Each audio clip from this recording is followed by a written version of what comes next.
ಸದಾ ರಾಜಕೀಯ ಕೆಸರೆರಚಾಟ ಆರೋಪ ಪ್ರತ್ಯಾರೋಪಗಳಿಂದಲೇ ಸದ್ದು ಮಾಡ್ತಾ ಇರ್ತಕ್ಕಂಥ ರಾಜ್ಯ ರಾಜಕಾರಣದಲ್ಲಿ ಈಗ ಅತ್ಯಂತ ಅಪರೂಪದ ಹಿಂದೆಂದೂ ಕಾಣದ ಸಾಂಸ್ಕೃತಿಕ ಮತ್ತು ಸೌಹಾರ್ದಯುತ ಬೆಳವಣಿಗೆಯೊಂದು ನಡೀತಾ ಇದೆ.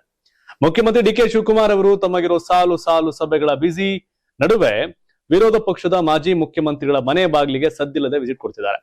ವೀರಪ್ಪ ಮೊಯ್ಲಿ ಅವರದೇ ಪಾರ್ಟಿಯವರು, ಇನ್ನು ಮಾಜಿ ಮುಖ್ಯಮಂತ್ರಿ ಜಗದೀಶ್ ಶೆಟ್ಟರ್, ಡಿ.ವಿ. ಸದಾನಂದ ಗೌಡರು ಹೀಗೆ ಸಾಲು ಸಾಲು ಹಿರಿಯ ನಾಯಕನ ಭೇಟಿ ಮಾಡಿ ಆಶೀರ್ವಾದ ಪಡೆದಿದ್ದಾರೆ. ಡಿ ಕೆ ಶಿವಕುಮಾರ್ ಅವರ ಈ ನಡೆಗೆ ಸ್ವತಃ ಬಿಜೆಪಿ ಹಿರಿಯ ನಾಯಕ ಸದಾನಂದ ಗೌಡ್ರೆ ದಂಗಾಗಿ ಹೋಗಿದ್ದಾರೆ. ಹಿರಿಯ ನಾಯಕರ ಭೇಟಿಯ ಬಳಿಕ ಮಾತನಾಡಿದಂತ ಸಿಎಂ, ರಾಜಕೀಯ ಮತ್ತು ಸೈದ್ಧಾಂತಿಕ ಭಿನ್ನಾಭಿಪ್ರಾಯಗಳು ಬೇರೆ ವಿಚಾರ, ಆದ್ರೆ ರಾಜ್ಯದ ಅಭಿವೃದ್ಧಿ ಮತ್ತು ಜನಹಿತದ ದೃಷ್ಟಿಯಿಂದ ಹಿರಿಯ ನಾಯಕರ ಅನುಭವ ಹಾಗೂ ಸಲಹೆ ಪಡೆಯುವುದು ಅಗತ್ಯ. ರಾಜ್ಯಕ್ಕೆ ಸೇವೆ ಸಲ್ಲಿಸಿದ ಎಲ್ಲಾ ಮಾಜಿ ಮುಖ್ಯಮಂತ್ರಿಗಳಿಗೂ ಗೌರವ ಸಲ್ಲಿಸುವುದು ನಮ್ಮ ಕರ್ತವ್ಯ ಅಂತ ಅತ್ಯಂತ ವಿನಮ್ರವಾಗಿ ಹೇಳಿದ್ದಾರೆ. ರಾಜ್ಯಕ್ಕೆ ಸೇವೆ ಸಲ್ಲಿಸಿದ ಎಲ್ಲಾ ಮಾಜಿ ಮುಖ್ಯಮಂತ್ರಿಗಳಿಗೂ ಗೌರವ ಸಲ್ಲಿಸಬೇಕು. ಸದಾನಂದ ಗೌಡ ಅವರು ಸಕಾಲ ಯೋಜನೆಯಂತ ಜನಪರ ಕಾರ್ಯಕ್ರಮಗಳನ್ನ ಜಾರಿಗೆ ತಂದಿದ್ದಾರೆ. ಪ್ರತಿಯೊಬ್ಬ ನಾಯಕರು ರಾಜ್ಯದ ಹಿತಕ್ಕಾಗಿ ಮಹತ್ವದ ನಿರ್ಧಾರಗಳನ್ನು ಕೈಗೊಂಡಿದ್ದಾರೆ. ಅವರ ಅನುಭವ ಮತ್ತು ಮಾರ್ಗದರ್ಶನ ಪಡೆಯುವ ಉದ್ದೇಶದಿಂದಲೇ ಅವ್ರನ್ನ ಭೇಟಿ ಮಾಡ್ತಿದ್ದೇನೆ ಅಂತ ತಿಳಿಸಿದ್ರು. ಮಾಜಿ ಮುಖ್ಯಮಂತ್ರಿ ಬಸವರಾಜ ಬೊಮ್ಮಾಯಿ ಅವರನ್ನ ಕೂಡ ಭೇಟಿ ಮಾಡಿರೋದಾಗಿ ಅವರು ಹೇಳಿದ್ರು. ಸಮಯ ದೊರೆತರೆ ಕೇಂದ್ರ ಸಚಿವ ಎಚ್ ಡಿ ಕುಮಾರಸ್ವಾಮಿ ಅವರನ್ನು ಭೇಟಿ ಮಾಡ್ತೀನಿ ಅಂತ ಹೇಳಿದ್ರು. ಭೇಟಿ ಮಾಡಿ ಸಲಹೆ ತಗೊಳ್ಳಿ, ಸ್ವೀಕಾರ ಮಾಡಿ, ಖುಷಿಯಾಗಿ ಹೋಗಿ. ಕಿತ್ತಾಟ ಬೇಡ. ಈ ರಾಜಕಾರಣ ಕಿತ್ತಾಟ ಟೆಂಪ್ರವರಿ ಅಂತ ಗೊತ್ತು. ಮೇಲ್ನೋಟಕ್ಕೆ ಕಿತ್ತಾಟ, ಒಳಗಡೆ ಕೈ ಜೋಡಿಸೋರು ಬಹಳ ಚೆನ್ನಾಗಿದ್ದಾರೆ.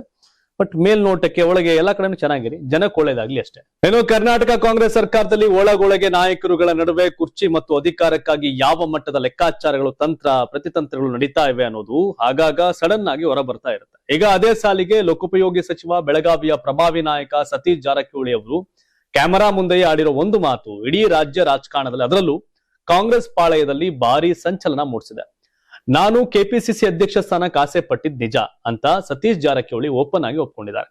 ಕಾಂಗ್ರೆಸ್ ಪಕ್ಷದಲ್ಲಿ ತಾಳ್ಮೆಯಿಂದ ಇದ್ದವರಿಗೆ ಯಾವಾಗ್ಲೂ ಒಳ್ಳೆಯ ಅವಕಾಶ ಸಿಕ್ಕಿದೆ.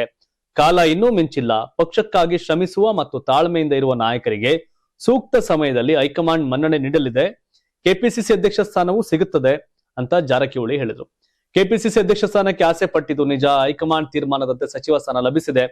ಪಕ್ಷದಲ್ಲಿ ಯಾರಿಗೂ ಅನ್ಯಾಯವಾಗಿಲ್ಲ. ಪಕ್ಷದ ಒಬ್ಬ ವ್ಯಕ್ತಿ ಒಂದೇ ಹುದ್ದೆ ಎಂಬ ನಿಯಮದಂತೆ ಸಚಿವ ಸ್ಥಾನ ಸಿಕ್ಕಿದೆ. ಎಲ್ಲರಿಗೂ ಒಂದೇ ಬಾರಿಗೆ ಎಲ್ಲವೂ ಸಿಗಲು ಸಾಧ್ಯವಿಲ್ಲ. ನಮ್ಮವರೇ ಆದ ಪರಮೇಶ್ವರ್ ಉಪಮುಖ್ಯಮಂತ್ರಿ ಆಗಿದ್ದಾರೆ. ಹೈಕಮಾಂಡ್ ಅವರಿಗೆ ಜವಾಬ್ದಾರಿ ಕೊಟ್ಟಿದೆ. ಅಷ್ಟಕ್ಕೆ ನಾವು ತೃಪ್ತಿ ಪಡಬೇಕು.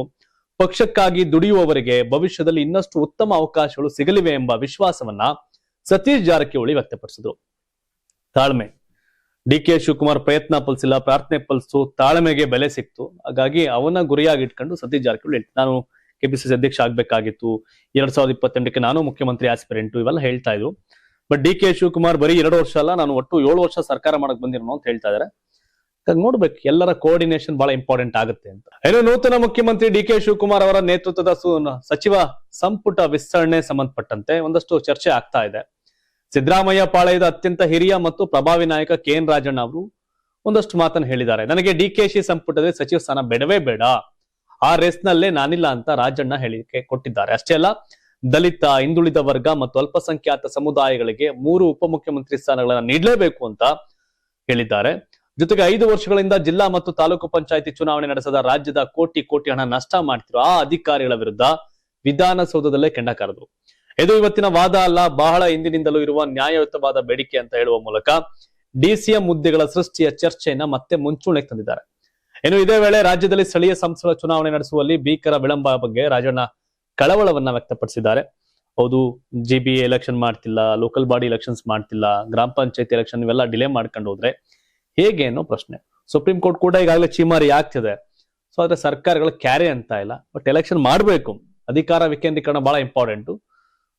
ಸೊ ಅದು ಅನುಕೂಲ ಆಗುತ್ತೆ ಡೆವಲಪ್ಮೆಂಟ್ಗೆ. ಬಟ್ ಇದನ್ನು ನೆಗ್ಲೆಕ್ಟ್ ಮಾಡುವಂತ ಸರ್ಕಾರಗಳು, ಅಧಿಕಾರಿಗಳು, ಇವರ ಬೇಜವಾಬ್ದಾರಿ ವರ್ತನೆ ಸರಿ ಇಲ್ಲ.